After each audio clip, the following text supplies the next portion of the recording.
Money and Me on Your Money, only on Money FM 89.3. You've probably seen those ads that say you can trade for free on this brokerage, but you may be at the back of your mind wondering, how do brokerages make money if they're waiving commissions? It was Robinhood who pioneered commission-free trading, and they made money in all sorts of ways. We're going to try to figure out how brokerages in this day and age that you may have access to are making money still off you, and to what extent commission-free trading is really free. Adam Reynolds joins me now. He's APAC CEO for Saxo. Good morning. Good morning, Michelle. Great to speak with you again. First off, let's take a step back. Help us understand the retail investors' appetite for stocks in this day and age in 2024 compared to, say, last year or the year before. Yeah, so 2024, it's an interesting start to the year. It's been a bit difficult. The tech stocks are once again doing well. Last night, I think we hit a new high in the NASDAQ. But the retail investor probably has not been as invested as they were during the meme stock boom and during COVID 21 and 22. They got a little bit hurt last year and pulled back a little bit. All right. And on the tech theme, do you think that that is going to be a major driver in terms of investment themes for this year? Well, it's certainly starting out that way, but I think the tech stocks are somewhat overvalued, especially some of the more traditional names. And probably there's a problem of diversification for retail investors. They're all piling into the same names, and that inevitably spells some sort of problem down the track. All right. And in terms of diversification, help investors think beyond the Magnificent Seven. Yeah, look, it's kind of interesting. I was having a look yesterday at the overseas stocks outside of the US and outside of Singapore, and the big names are really scattered around the world. You've got names like Hermes and LVMH. You've got Novo Nordisk, who developed the miracle fat obesity drug. You've got some really interesting names across Denmark, across France, across China, across Japan, which really people should look at when they're looking to diversify, and not just the US tech names which have driven all the interest over the last 24 months. Really great insights there. Help us understand how brokerages and financial institutions seem to be catering to demand from retail investors. What are they trying to do? Well, getting a lot of retail investors is quite often seen to be a way to make easy money, because retail investors are not the big institutions. They don't drive the market forward, and they can be used to provide liquidity to the big institutions who are doing the big trades. So a lot of the brokerage industry will sell the flow of the retail investors to the big hedge funds and the big quantitative traders who pay quite handsomely for that flow. All right. We'll get to payment for order flows in just a while. But for the investor listening in, when choosing an appropriate brokerage to invest in, one factor is likely costs. What do you think people most often miss out on when they think about costs?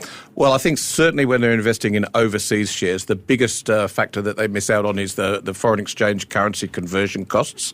A lot of the brokerages turn around and say, we don't charge anything for foreign exchange, but then there's a big spread, bid-offer spread, that they charge, which can be 0.5%, 1% added to your cost. You don't really notice it because it's just an exchange rate, but it's there, and it definitely erodes your returns.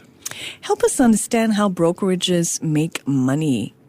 Well, it really comes from a few different things. There's the commission, of course. Quite a lot of brokerage who pretend there's zero commission then charge a platform fee per trade. And the platform fee is just a disguised commission. They're lying. Of course, there is the foreign exchange. So they'll go and do the foreign exchange and get some money back from that. They'll take the bid-offer spread or mid-to-offer spread when someone comes and buys a share.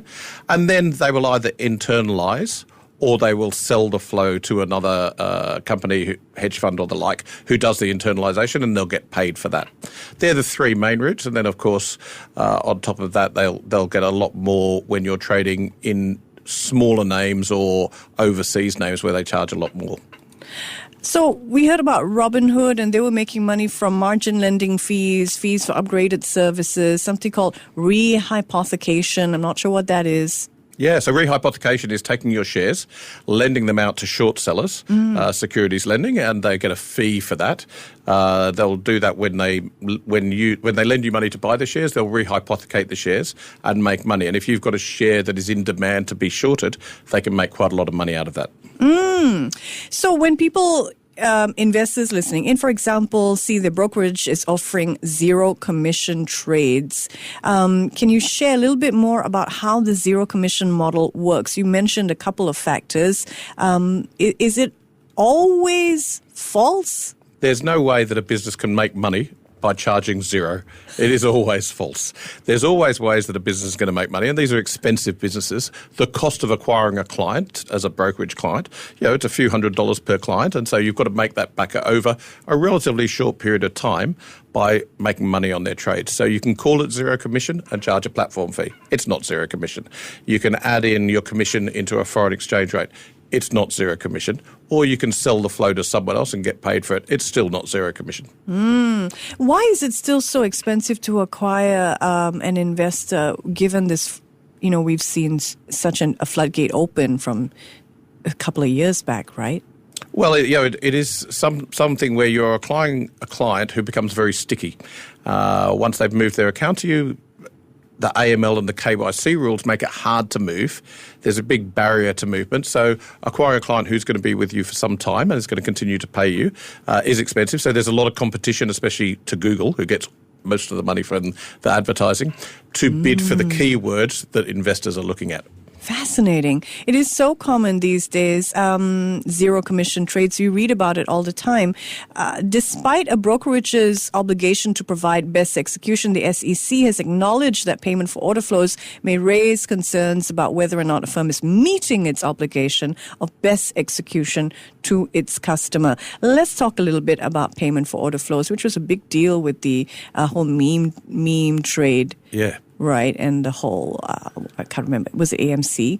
It was AMC and it was GameStop. And actually around that time, you may remember that some of the big hedge funds like Citadel stopped providing liquidity to Robinhood, and then they had to stop trading it. And that's typical of what happens. It's all of a sudden they're losing some money. It's like, we don't want to play anymore. Yeah. And then you're stuck with something and you can't get out of a position as an investor. So that's really, really bad. But fortunately, the MAS here in Singapore has banned payment for order flow. They banned it from April last year, and that is changing the way the market is working here. So what does this mean for the dynamics of financial markets? If payment for order flow is banned 1st April 2023, how come we still see zero commission trades being allowed? Well, the zero commission is a bit of a lie. That's really what it is. The zero commission, if you're changing your commission and calling it a platform fee, it's not zero commission. You may pretend that it's zero commission. I think at one stage during the most aggressive marketing times, people were saying zero commission for life. They've wound back on that a little bit now because they're really not giving it for life. If you read the very small print, it's not really there. But, when people say zero commission, what they really mean is we're going to charge you something that looks a lot like commission, smells a lot like commission, but we're not calling it commission. Okay. So are we still seeing conflicts of interest then with these hidden commissions, do you think? Well, I think that there's always I wouldn't call it a conflict of interest because I think people have to pay. I mean, you can't provide the service for free. I think with payment for order flows, the issue was conflict of interest. I think there's definitely a conflict of interest issue in payment for order flow, but I think there's a false advertising issue when you pretend that something is not commission and you call it something else and then you say zero commission because you're giving an impression that someone is not paying a commission when in fact they are, but you're just calling it something different. Is there no way out as an investor? Do you just have to read the size 3 font to figure all this out? Well, I think that there's, you've got to understand there's a lot of good broker comparison websites who will actually dig into it for you and tell you the truth. I think if you really want to dig in, then looking at that size 3 font is important because these fees really do erode your returns, and that's what it's all about. If you're an active trader, you're paying a lot of fees away, especially if you're trading a lot in overseas stocks and paying that foreign exchange fee every time. It's very, very expensive, and you really can't make money if you're doing an FX fee of 50 basis points per turn, 50 basis points per in and out, so a whole percent per round turn. It's almost impossible to make money. Now that we have an understanding of zero free commission, quote unquote, what are the steps do you think investors should be taking when trying to decide on the right brokerage firm for them? Well, firstly, I think it's a question of trust. You've got to think about who is trustworthy out there. Look at the different names. Look at who has the transparency, right? And look at who has the simplicity in their pricing. I think those are the factors that really an investor should understand. If the brokerage is not showing you all of their fees and pretending that it's zero and they're charging you spreads but not calling them fees and changing their names, they're probably not that trustworthy. Can you share a little bit as we wrap up the show, what you would most like listeners to take away about this whole process of investing and choosing a brokerage in particular? I think the most important thing for all investors is to diversify themselves, is to diversify themselves both geographically, right, and also within the different sectors they're investing in. To effectively diversify yourself as a Singaporean, you need to have a good overseas portfolio as well as a local portfolio. And the overseas portfolio is where you really do get gouged through the foreign exchange. So making sure that you are having the right brokerage with the right transparent pricing and you know what you're paying is super important. Well, thank you so much for joining us this morning. Adam Reynolds, APAC CEO of Saxo. Great to talk to you. Thanks, Michelle. Great to see you again.